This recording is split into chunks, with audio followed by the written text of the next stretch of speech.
ಹುಣಸೂರಲ್ಲಿ ಸಂಭ್ರಮದ ಈದ್ ಮಿಲಾದ್ ಮೆರವಣಿಗೆ ನಡೆಯಿತು.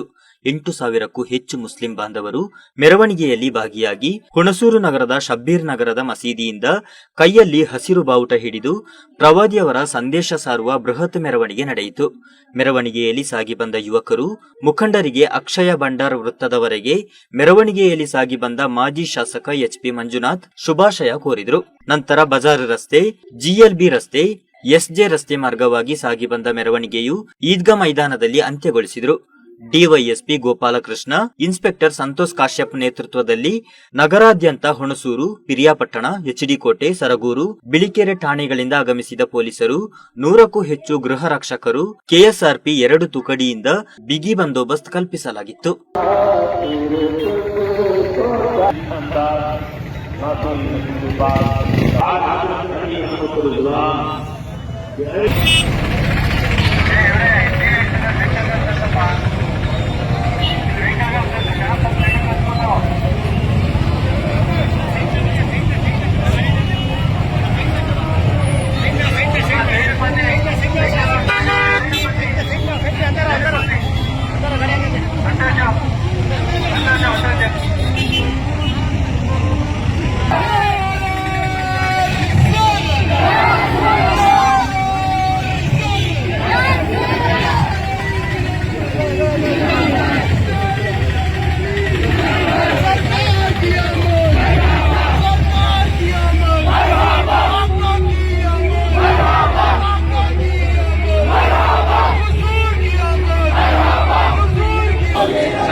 ಲೋಕೇಶ್ ಫಸ್ಟ್ ಒಂದು ಚೆನ್ನಾಗಿ ಬರೆದಿದ್ದಾರೆ ಫುಟೇಜ್ ಅಂತ.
TV1 news Sampath Kumar Hunsur.